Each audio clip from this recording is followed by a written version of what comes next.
Nature, in its essence, is the embodiment of my name, the maker, the creator. Its manifestations are diversified by varying causes, and in this diversity, there are signs for men of discernment. Nature is God's will and is its expression in and through the contingent world. It is a dispensation of providence ordained by the ordainer, the all-wise, Baha'u'llah. It is not only their fellow human beings that the beloved of God must treat with mercy and compassion. Rather must they show forth the utmost loving kindness to every living creature. Train your children from the earliest days to be infinitely tender and loving to animals. Abdu'l-Baha. Every man of discernment, while walking upon the earth, feeleth indeed abashed, inasmuch as he is fully aware that the thing which is the source of his prosperity, his wealth, his might, his exaltation, his advancement and power, is, as ordained by God, the very earth which is trodden beneath the feet of all men. There can be no doubt that whoever is cognizant of this truth is cleansed and sanctified from all pride, arrogance, and vainglory. Abdu'l-Baha. Welcome to my talk. This is Wildlife Conservation Through a Spiritual Lens. And I would like to begin by just giving a brief overview of the spiritual lens through which I see things, which is the Baha'i faith. And I need to clarify right off the bat, I'm not speaking from any position of religious authority here. The Baha'i faith, in fact, doesn't have anything along the lines of professional clergy or priestly class. So I am not speaking for the Baha'i faith. I am giving my individual view as an individual Baha'i. So I'd like to start with the concept or the recognition or acknowledgement of a single common creator, one God, if you will, couched in the understanding that words like God or creator are just simply that. They're words. They're things that humans use to try to communicate with each other.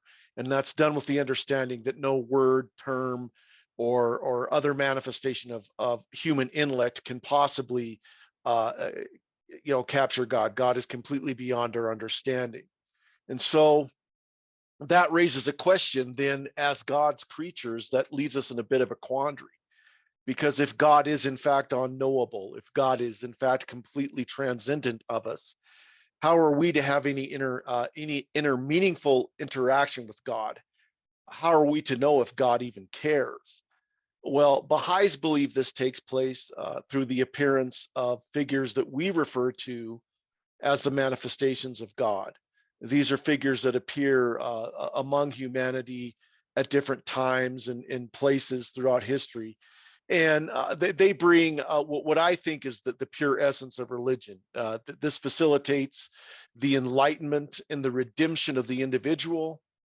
And it also facilitates on the collective level the education of humanity.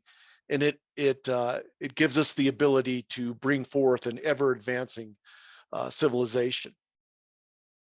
And, as a Baha'i and just as an individual person, I think, you might say that, humanity has been through the stages of infancy and childhood. And now we are caught in that really tumultuous, confusing, sometimes even terrifying stage of adolescence.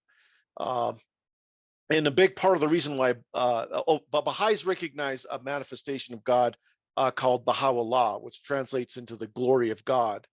We recognize him as the manifestation of God for this age.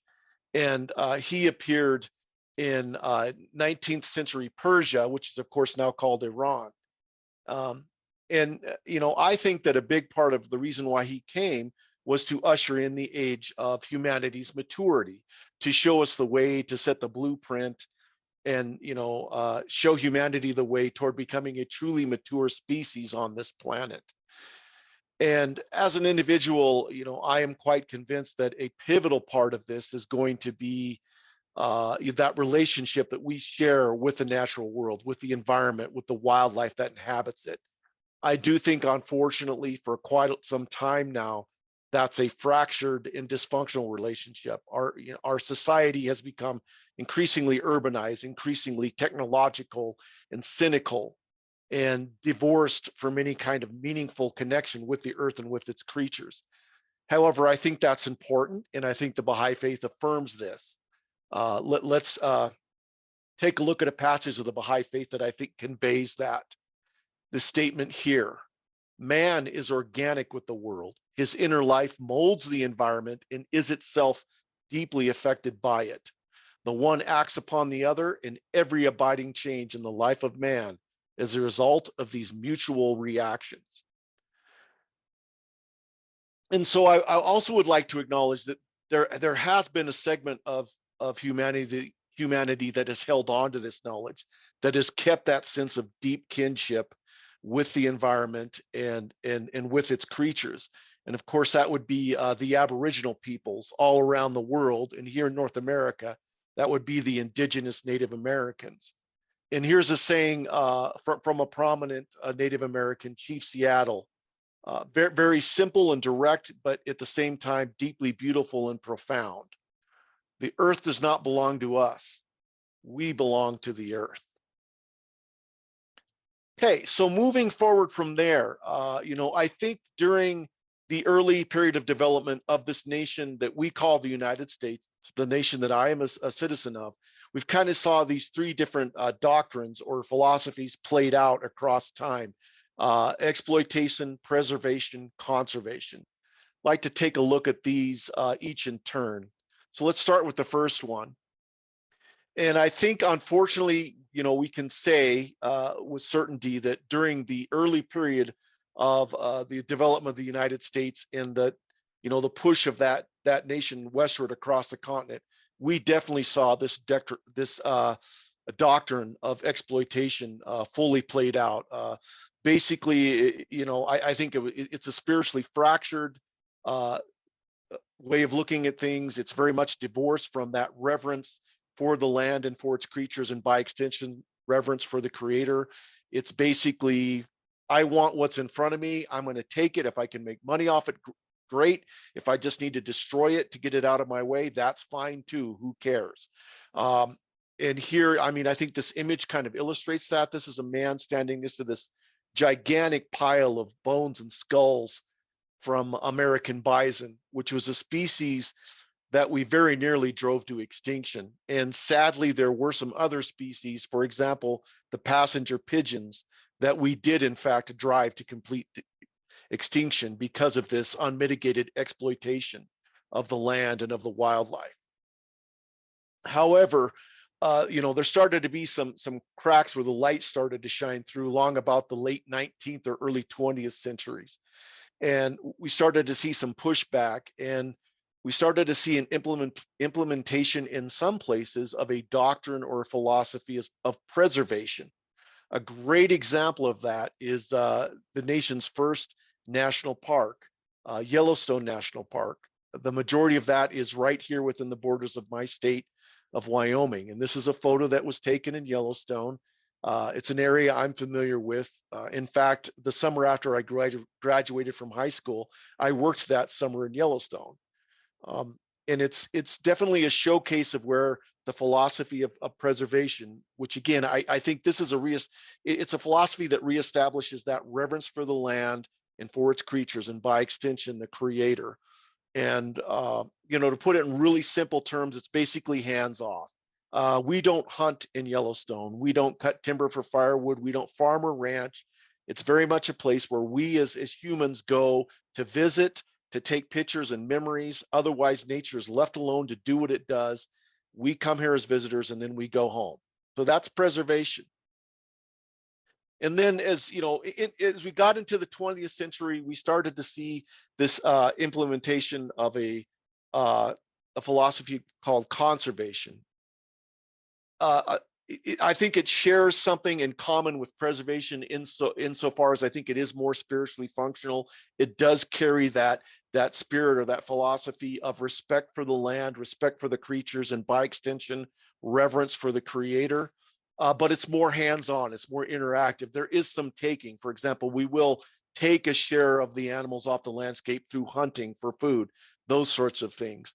In this picture, we see a really popular species here in Wyoming and across the West, This is a mule deer. This is a species that we enjoy.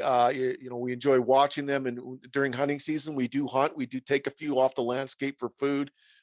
This fella here, it looks like he might be in some land that looks like it might have been used for agricultural purposes.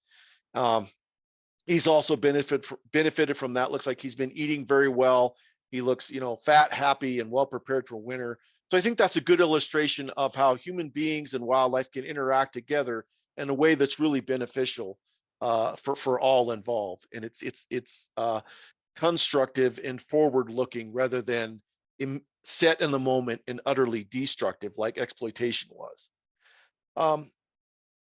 And of course, all ideas or all good doctrines or philosophy need some sort of implementation.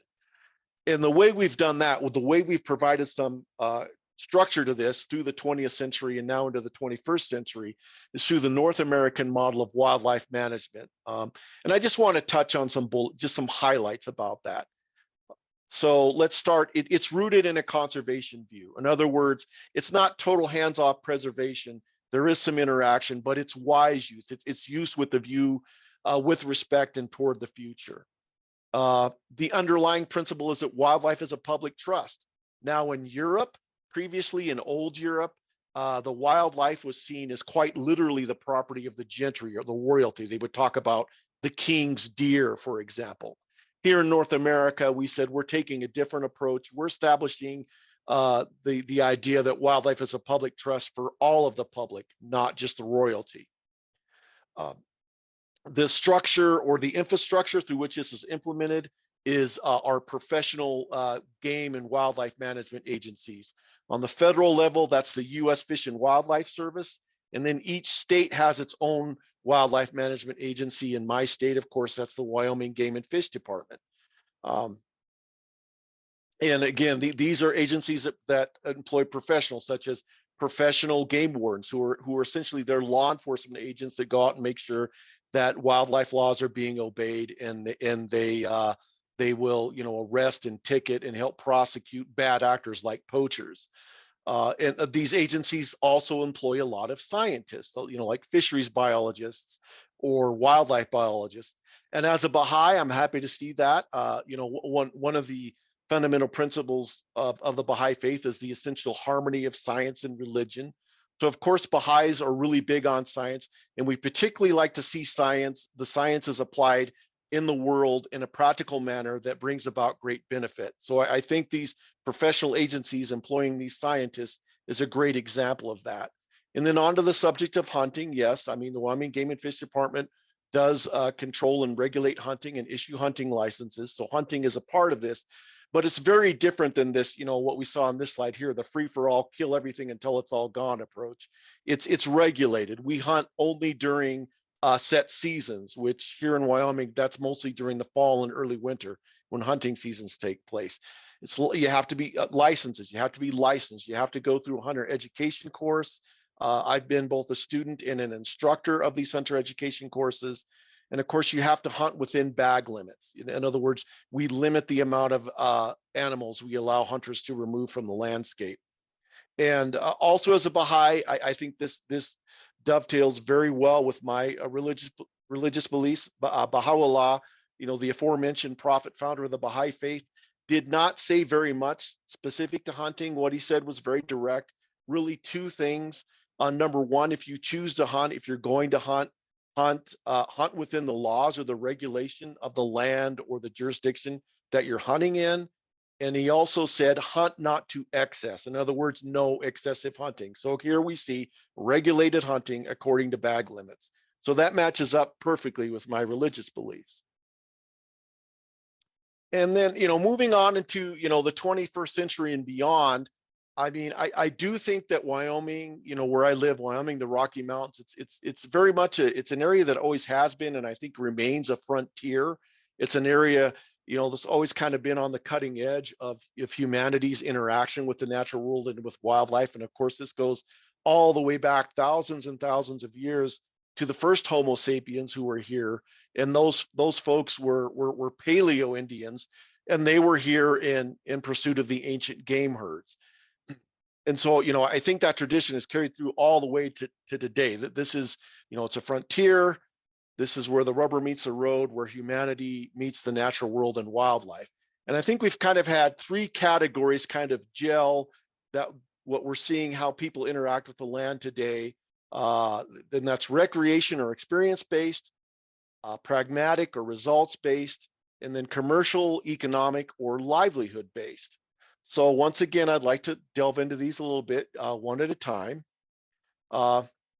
Recreational, experience-based. I mean, I've done, some of these activities myself. A lot of people who come to visit here from other parts of the United States or the world like to enjoy in these sorts of activities. This is it's basically it is what it says. It's folks like these folks here. They're out on a hike. They're camping. They're going hiking and camping just for the fun of doing it. And then for that class of folks who maybe want a little more excitement or a little bit more adrenaline, we have things like whitewater kayaking. And so, cut and dried. It's based on the experience of being out in nature.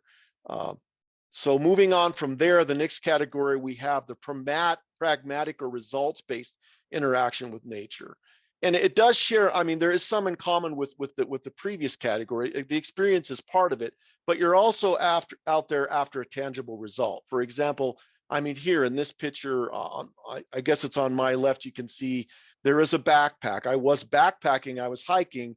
But it was for a result. And the result in this case, of course, is this backpack that I took a picture of. That's full of meat that is from a mule deer that I got. And so the purpose of the backpacking is to get the meat back home for food for my family. It's not just purely for the fun of doing it.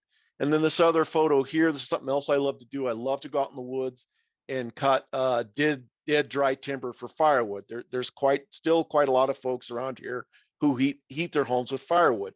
And of course, the experience is great, being out there doing good, hard, honest physical work, being out in nature under the sky. But at the same time, I'm out there after a tangible result. In this case, it would be the firewood that I'm going to bring home.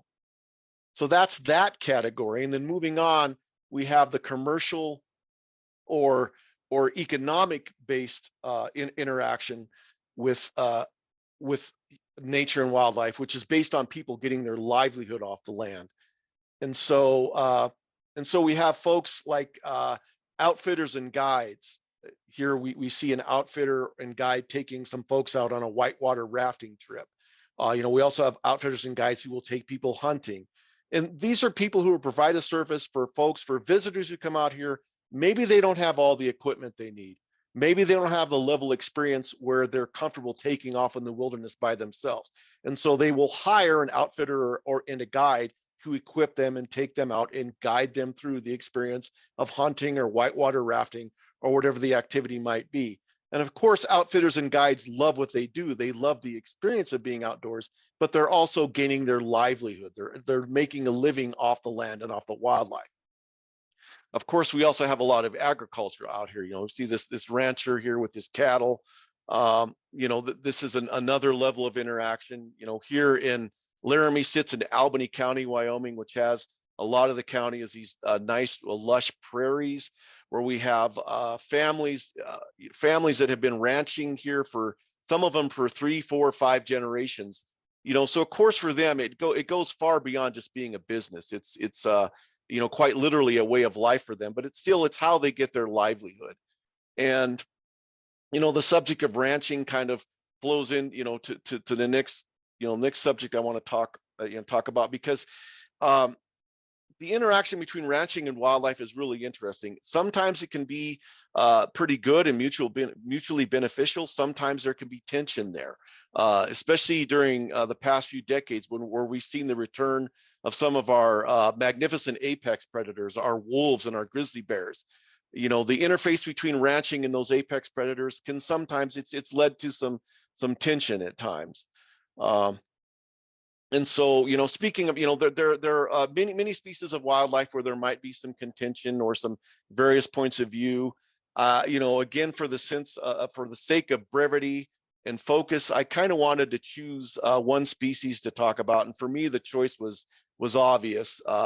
One of the coolest animals we have out here in Wyoming is our grizzly bears. Now, grizzlies aren't in a part of Wyoming I live in. They're more up in the northwestern part of the state by Yellowstone. But we do have quite a robust population of grizzlies here.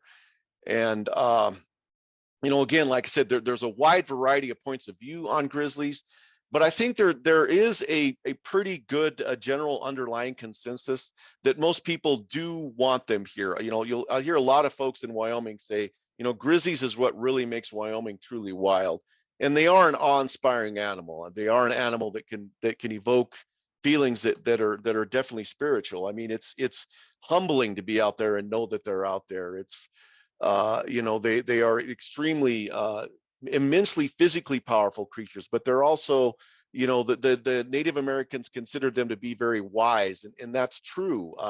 I just finished up an article where I interviewed a bunch of top tier bear biologists, just about how incredibly intelligent grizzly bears really are. So they're physically powerful, they're intelligent, just amazing creatures.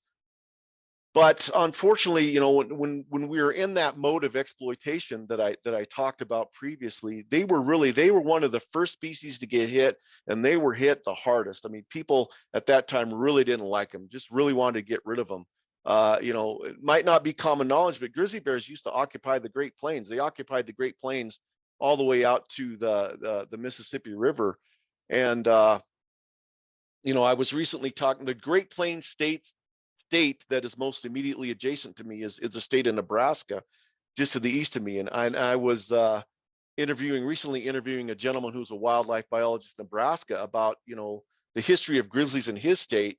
And he, told me that his historical records reflect that the last time there was a verified sighting of free-ranging wild grizzlies in Nebraska was in 1858. So I mean, that's really, it's like, wow. I mean, it's been that long since they've been pushed completely out of the Great Plains region.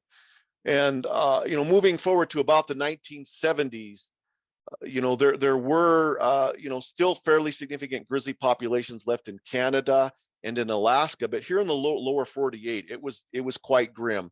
There were about only 100 grizzlies left in the lower 48. And so it was decided, unless I'm mistaken, I believe 1975 was the year that the lower 48 population of grizzlies was placed under special endangered species protection, just to give them a fighting chance at recovery. So, and that is still in place now. About around the year 2000, both as a reporter and also just as a resident of these parts, I started to hear a lot of serious talk about some folks were saying, okay, that endangered species protection was implemented to give the grizzlies a chance to recover, and we think they've recovered. We think, they've recovered enough, both in terms of their range and their numbers, that we can go ahead and delist them and hand the management back over to the states, the Wyoming Game and Fish Department and the other state agencies. And it's gone back and forth, and it's been in the courts, and they've come very close to having the delisting of grizzly bears a couple times. Just this year, it's kind of really ratcheted up again. Our governor here in Wyoming, as well as our congressional delegation, as well as their counterparts in the states of Montana and Idaho, are all pushing very hard to get the grizzly bear delisted within the next year or so. And of course, I've interviewed a lot of people about this topic. I've heard some really good and compelling arguments on the side of going ahead and delisting the grizzly bears at this time. And I've also heard some strong voices and some compelling arguments on the side of saying, now is not the time to do it. We don't need to delist the grizzlies right now. So again, they're an awe-inspiring species and a challenging species for us. And a whole other wrinkle that's been thrown into this is really the phenomenon of wildlife celebrity, which that's an interesting dynamic. We've long had these people, another set of people who infrequently, in some cases, will make their livelihood off the land or the wildlife. Professional wildlife photographers will come out here, and these are professional people. They're very respectful. They work from respectful distances with telephoto lenses, but they get these great images of the grizzly bears and other wildlife, photos and videos of them. And then they make, and they make their livelihood off of those. Well, recently, of course, as we all know, we've seen the explosion of the social media. And so a lot of these wildlife photographers have established really great social media platforms. And some of these bears as individuals have gained celebrity status. So we have, for instance, Grizzly 399, she lives in Teton National Park. Raspberry the grizzly, she lives in Yellowstone National Park. As individuals, some of these grizzly bears have gotten social media followings and celebrity status that even some human celebrities would be envious of. So that's another wrinkle that's been thrown in recently is, how do we formulate celebrity wildlife into conservation. And so, to wrap this up, another foundational or fundamental principle of the Baha'i faith is unity, or the oneness of humanity. And I think when we consider, I would say at least the past several thousand years of human history, we've been operating under this paradigm of competition, competition with each other, competition with or against nature, competition with each other over nature. And I really think that competitive paradigm has played itself out. Again, if we stick with that, we're going to be stuck in our adolescence. We need to move forward to a more mature or a more adult paradigm, and that is the paradigm of cooperation. And one motive, and think here in a little corner of the world, Wyoming, with these creatures like grizzly bears and other animals, we have a chance for all these different groups and viewpoints to, we keep competing, or we can learn to cooperate. And I think if we learn to cooperate, the results are going to be much better for everyone, for the animals, for the environment, as well as for us. And grizzlies really good at what they do. They're really good at being grizzlies. But what grizzlies might ask of us is what we're going to do to be better humans. And so that's I'm going to wrap it up there, and let's go ahead and have some questions and some discussion. And again, thank everybody for coming today. We have time for some questions now, so people can put their questions in the chat. The first question is, why delist grizzlies? Commercial reasons? There's a variety of reasons. I guess one I would touch on would be, a lot of the long-term vitality of these species rests on human tolerance for them.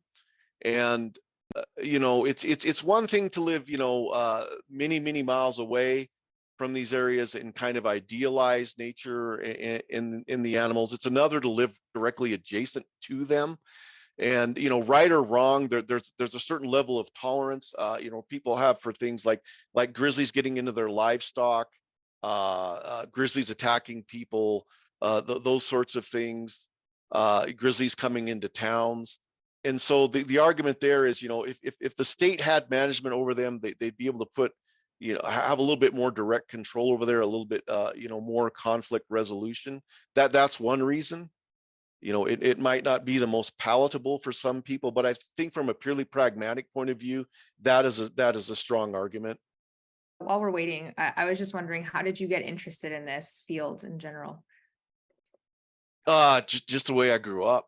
I grew up, my dad was kind of I guess you could say he was a mountain man that was born 150 years too late. So we spent, I grew up in places like, Colorado, Montana, and we were outside all the time. We were always out there getting firewood or hunting, hiking, camping, so I just grew up steeped in this stuff. And then of course, as I started my career as a reporter, there's just fascinating subjects to write about. And, there's always something going on with wildlife. And so no shortage of great stories to do.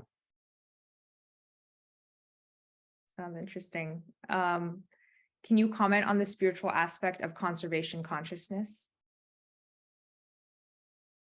If I understand the question correctly, the way I would put it is, I think a spiritual point of view, you're challenged to get out of yourself, get out of the right now, what I want right now, and to take a longer view. I think it's a saying among some Aboriginal and Indigenous people that you should always think 7 generations ahead.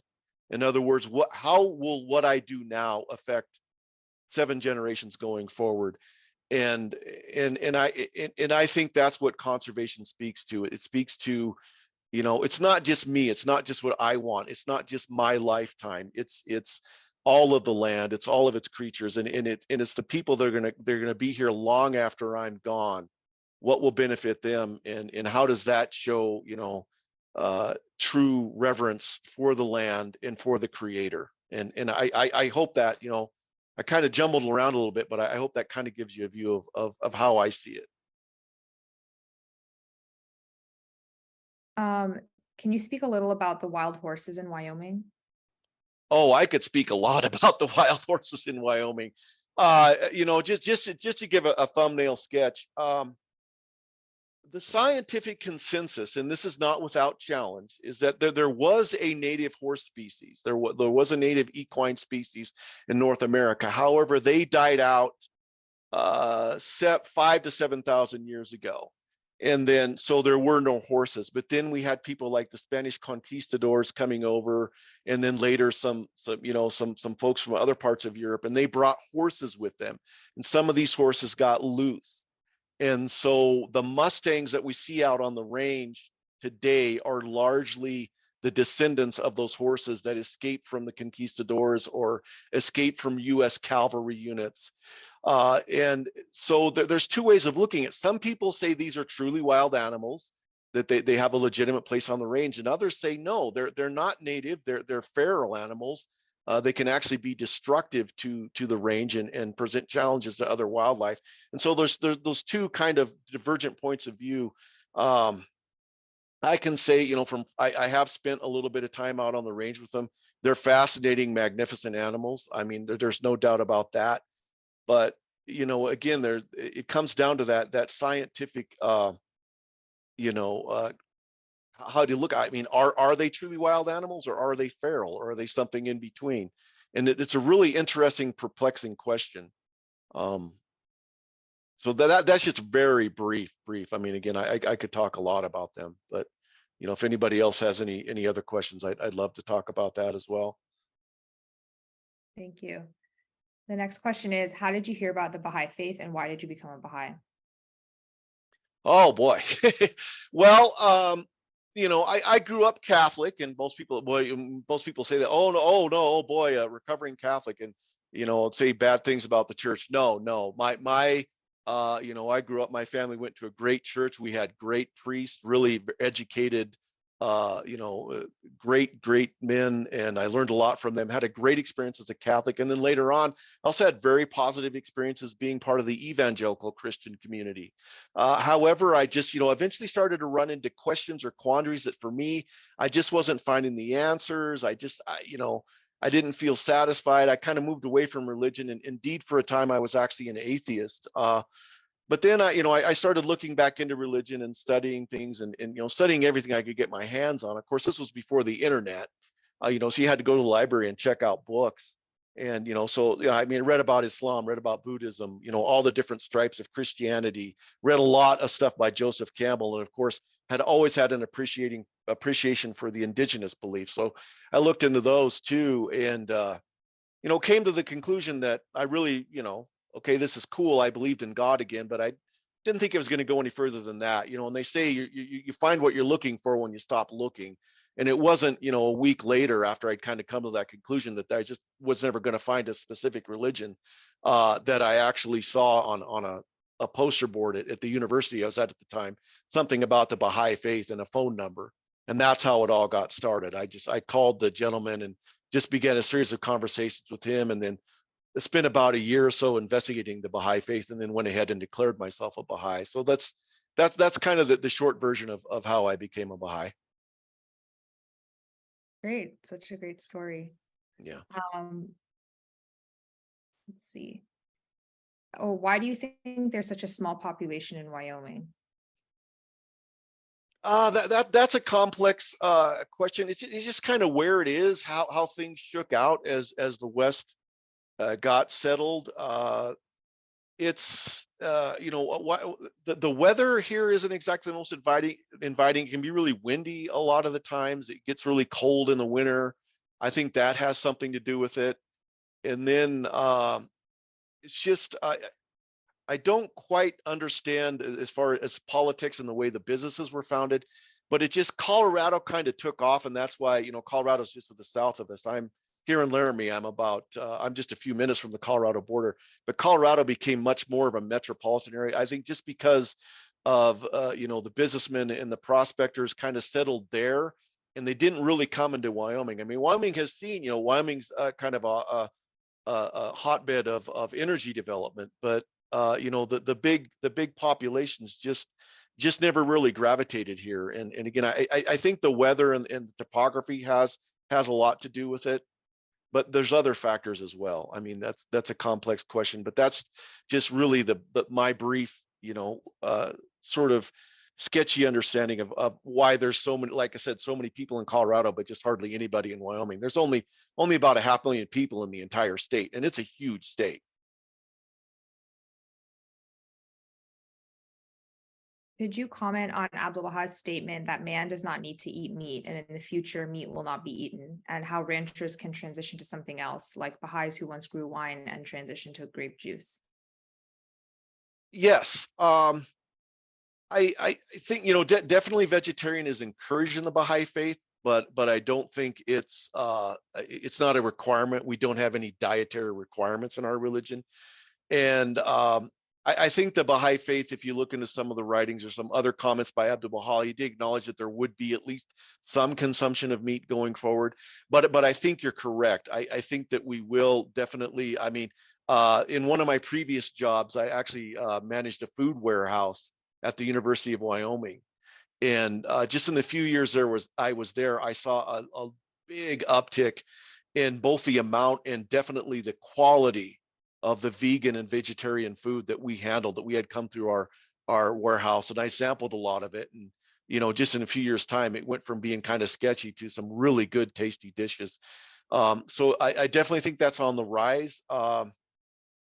As far as ranchers transitioning, you know, some of them will, some of them won't. Again, I don't think that's a requirement. I do think there always will be at least some pastoral ranching. The thing with meat consumption is a lot of the meat that we consume and a lot of the real hardcore environmental degradation comes from, you know, the massive compact feedlot meat production that you see more in places in the Midwest where they're cram. You know, I've been on some dairies.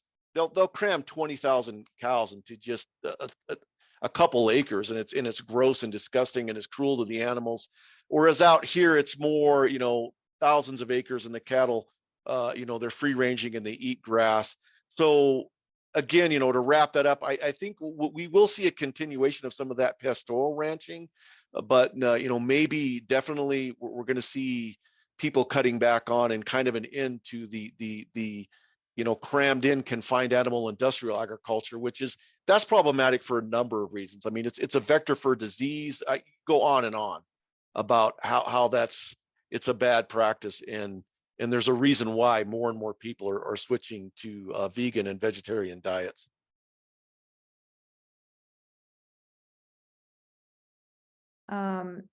We traveled to these 2 national parks 3 weeks ago. It was an amazing trip and experience. What's the effect of climate change on these parks and natural lives, and what can we do to help? You know, just from what I've seen, anecdotally, you know, I think there has been some effect. I mean, rising temperatures. Well, you know, to take the grizzly bears. You know, grizzly bears, they used to rely a lot on white bark pine nuts. This is a specific type of pine nut that's really rich in protein. It's really got a lot of calories in it. It's great for a grizzly to gorge on these things when they're fattening up to hibernate for the winter. But because, you know, of climate change and rising temperature, those have kind of faded away. The grizzlies had to adjust. One way they've started eating a lot. They've gone up. You get these huge moth migrations across the high alpine areas, and the grizzlies will go all the way up on the mountains, and they'll turn over rocks and just gobble all these moths. So it's not like they don't have alternatives, but they've definitely had to change. I think a lot of you know, one huge effect, we had a massive pine beetle kill here. It peaked about 10 years ago, but You know, a lot of that dead timber I cut for firewood. You'll go out in the national parks and elsewhere, and you just see acres upon acres of these standing dead trees that were all killed by pine beetles. And of course, you know, pine beetles are a part of the natural world. It's not like they don't belong, but climate change has enabled them to get to higher altitudes or into tree stands where the trees don't have as much natural immunity. And so they just kind of lay waste to it. Uh, you know, as far as what we can do, you know, I don't have any, you know, magic answers. I mean, like I said, well, Wyoming is a big fossil fuel state. I mean, oil and gas and coal are kind of some of the core industries here. So it's, you know, it's rather politically incorrect to criticize the fossil fuel industry in Wyoming. But, you know, I also think on a global scale, we do have to admit that maybe we need to start looking towards some different types of energy. You know, as far as how we propel our cars, you know, we've got electric vehicles. Those are kind of off to a rough start, and you know, those come with their own set of questions. I mean, what about all the rare earth minerals we have to harvest to build the batteries for them? Where does the power for them come from? How reliable are they? I mean, again, these sorts of things, there's no magic bullets. I do see electric vehicles taking off, but there's a lot of kinks to be worked out at this time. But you know, I think globally, I think the consensus is we have to reduce our emissions. I don't think there's any denying that. I think that's what the scientific consensus is. Exactly how we go about that, I'm not sure. You know, I'm quite hopeful. There seem to be some people right on the cusp of cracking the code of nuclear fusion, and I think that's going to be a game changer when that occurs.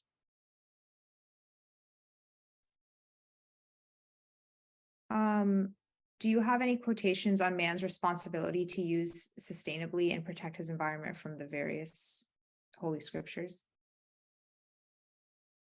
Boy, you kind of caught me flat-footed. I mean, again, there, you know, I shared that quote from you know, Chief Seattle, which I think you know, that pretty much just says it all. And I think the quotes that were shared at the beginning of this meeting, and then the one from Shogi Effendi. But as far as anything that you know, directs that, pardon me, addresses that specifically, I'd have to say no, I don't, not off the top of my head.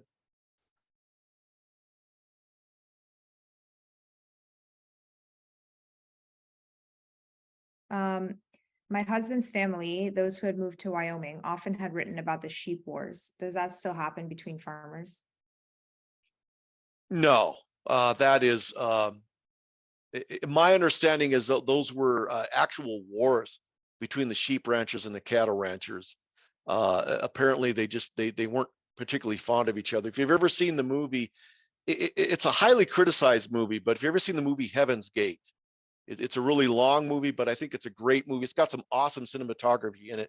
And it was actually shot in Johnson County, Wyoming, where the Johnson County War took place. And that what a lot of what centered around that conflict and the killing and murder and mayhem was that conflict between the cattle ranchers and the sheep ranchers. But no, we don't do that anymore.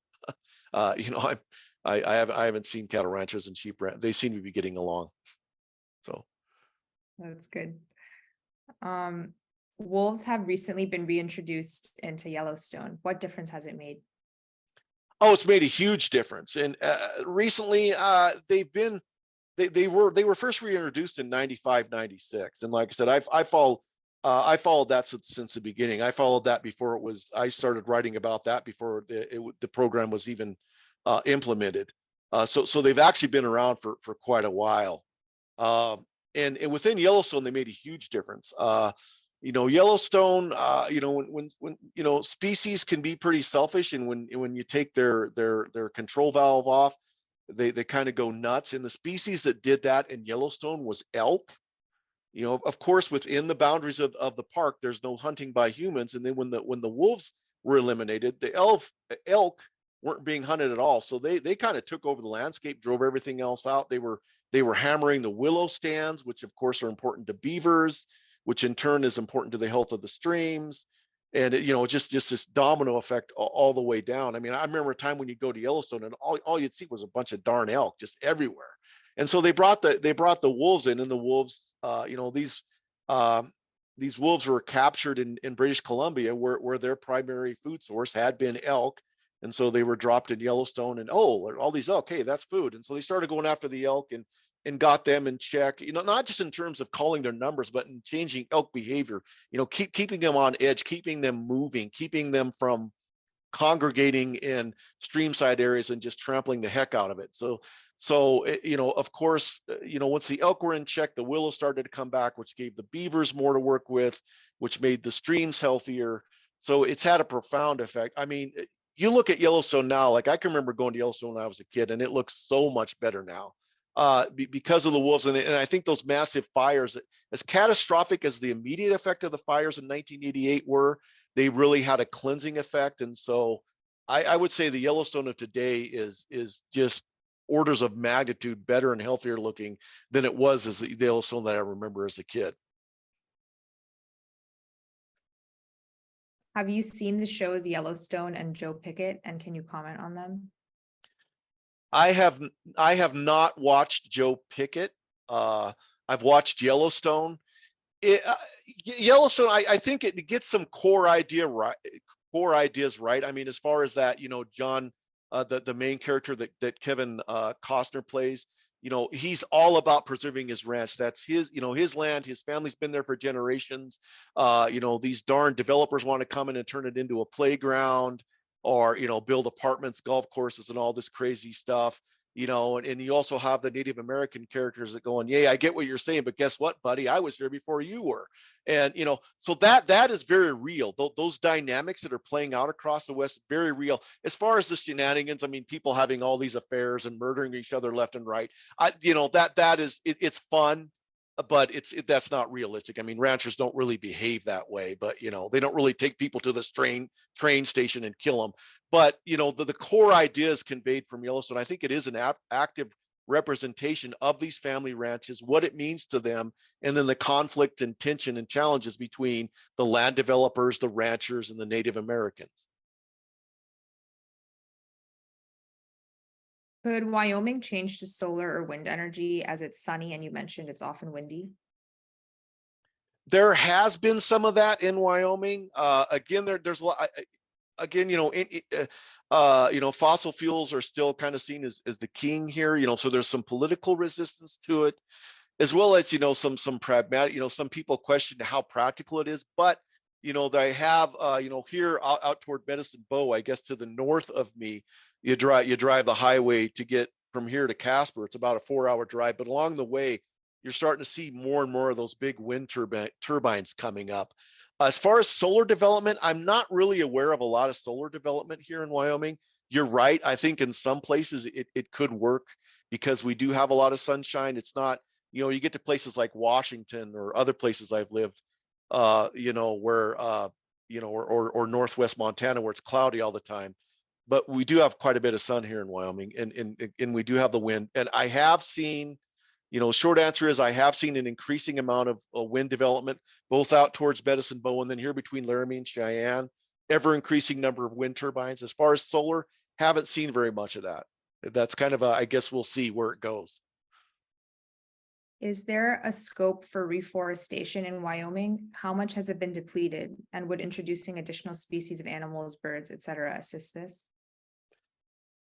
I don't know for sure. I don't think deforestation has really been much of a problem here in Wyoming. We've got Wyoming has a huge diversity of topographies. We've got everything from, these vast, like practically endless sage flats, high desert, prairies. Most of our forests are situated in the rugged mountain areas. They're mostly, pine, evergreen forests. Logging isn't really big in Wyoming. I believe the one area where that might have been an issue is in the Black Hills. The Black Hills are mostly in South Dakota, but there is part of it that goes into Wyoming. And I think there has been some logging in the Black Hills. I'm not sure what the status of that is. But again, the main problem with the forests here in Wyoming is what I mentioned before, is just the sheer devastating amount of beetle kill that we had.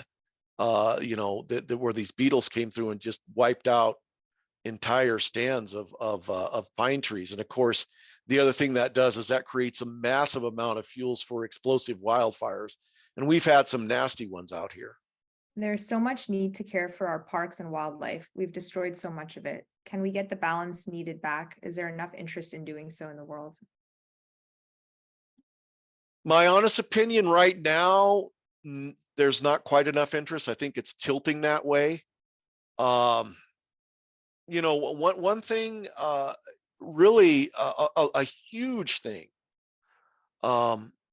that's had, I think, massive effects in not so much in Wyoming, but definitely in Montana and Colorado, is just where people build. One of the greatest threats to the natural world, to wildlife, is sprawl. People building out and out and out and out. I mean, everybody comes out here and they want their 2 acres in their nice home, but you start, you know, checkerboarding the land up like that. You know, you're taking the natural plants out. It can be disruptive of wildlife migration routes.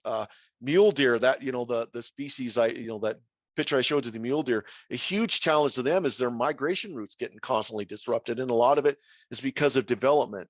And again, in Wyoming, we've been spared that fairly well, but man, you get down into Colorado or some parts of Montana. Again, that's one of the themes in the TV series Yellowstone, is John Dunning is constantly fighting against these developers that want to come in and chop up the land and make it a bunch of luxury homes, or make it an airport, or make it this and that.